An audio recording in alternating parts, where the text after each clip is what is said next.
Ladies and gentlemen, it's player profile time. And I'm just going to get straight in there. Are you nervous about this player profile, given the amount of stick you got from the fan base last time? Are you going to put it behind you, or...? No, not at all. Okay. Yeah. It's like you've been booed, you know. You feel like a bouet? I don't feel like a boo at all. I feel like I feel like Edmundo. Okay. If I see the guy, I'm going to smash him up. Get him drunk and smash him up. Yeah, that's right. Yeah. Today's player profile is Matthew Le Tissier. Oh! That is lame. Lovely. That's awesome. That's not awesome, is it? What's awesome about that? You're really not happy, are you? What's the matter, Luke? Nothing. You look a bit downcast. You've gone quiet. Don't tell us that's normal. You've already got an outrageously gifted, lazy, fat player sitting next to you. What do you want him for? Matt Le Tissier. As you all know, he played for Southampton. Retired footballer. Born October 14th, 1968. A year before the Summer of Love. And what a beautiful day that was. He doesn't need to be in it. He's not performed at an international level. There's no way he should be in it. I love it. I love it. There's no way he should be in it. Barry Davies is in it. Barry Davies is a good bloke. I knew you'd moan about this. Matt Le Tissier, he was an attacking midfielder. Played the odd game up front, I'd imagine. He was the second highest ever goal scorer for Southampton, behind Mick Channon. Matt Le Tissier is the first midfielder to score 100 Premier League goals. That's quite something, you've got to say. Yeah. Especially for a side like Southampton. Especially for someone who never run anywhere. All free kicks. Some of those goals, though. Come on. We'll get to that in a minute. Yeah. But he was born in Guernsey and he played youth football with Vale Recreation. He played his first professional game was 1986, September 86. And he went on to play 443 league games for Southampton. 209 goals he scored. He took 49 penalties for Southampton, and he scored 48. Mark Crossley. Mark Crossley, yeah. That's right. Remember that. His top scorer in season was 93-94 season, with 30 goals. It's good, isn't it? Which was decent, especially for a struggling side like Southampton. God, yeah. I mean, they were always kind of fighting relegation or mid-table was at best. He really did just drag them up. Yeah. One season later on, much after Le Tissier, where they got to about 8th or 9th or something, and they got to the FA Cup final as well. Oh, that's right, against Arsenal, yeah. And of course, start talking about, you mentioned his goals earlier, that the match of the day goal of the season, the famous one, was the kind of 35-yard lob on Tim Flowers at Blackburn. And he did like a couple of men as well. Yeah. In and out, he kind of weaved in and out, and then, I've had enough of this, I can't be bothered running with it anymore. Yeah. Knocked it over. Yeah. But he scored some fantastic goals. Just an incredible talent. My favourite one's the one with the free kick where the guy just lays it off to him and he flicks it up and just volleys it. Yeah. Oh, it's glorious. God, yeah. It's so calm though, isn't it? Showboating for the sake of showboating, isn't it?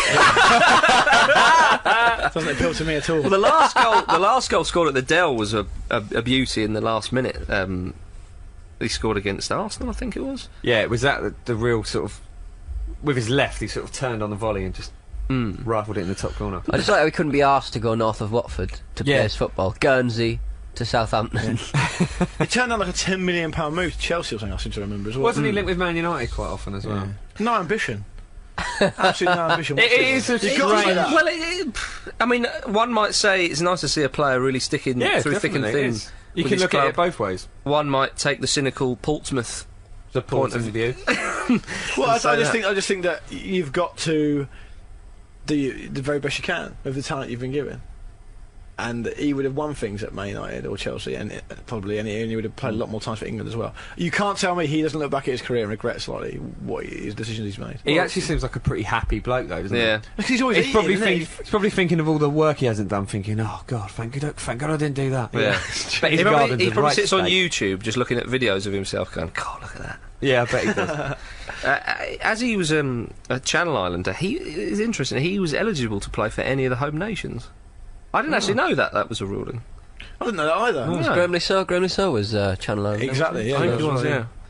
He only played 8 times for England, though, between 94 and 98, and Venables kind of overlooked him, and so did Hoddle, quite famously.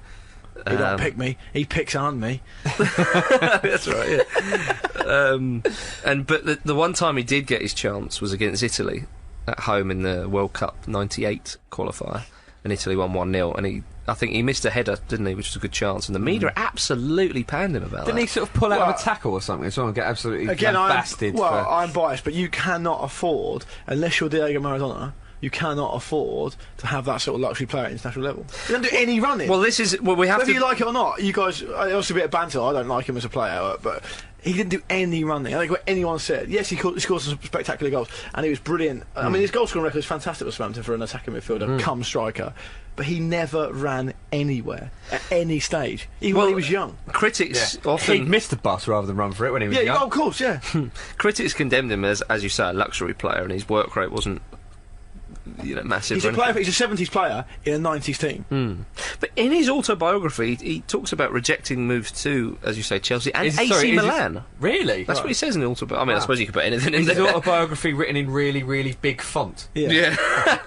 Apparently he tore up a contract he signed with Spurs in 91. Can you do that? Well, he did. He's given the freedom of the city of Southampton. What an accolade.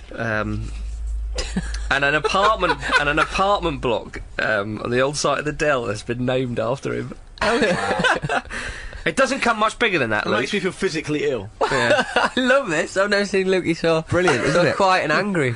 Talented player. Talented footballer. And No now, doubt about it, no doubt now about he's it. a pundit on Sky Sports. I like him as a pundit, actually. you? Yeah, I do like him as a pundit. I I do. think he's found his niche. He sits on his fucking arse and talks crap. I think he's genuinely found his niche. Like his Which own. isn't Bit like his own. much different from what he did on the pitch, to be honest.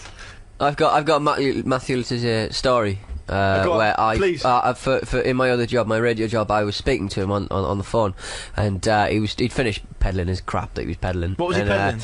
He was peddling. It was something like the greatest goals ever scored. It was by Barclays Bank or something stupid like that. And obviously he was a candidate to do it. But then he started shoving in references to FIFA Street 2, which I enjoyed.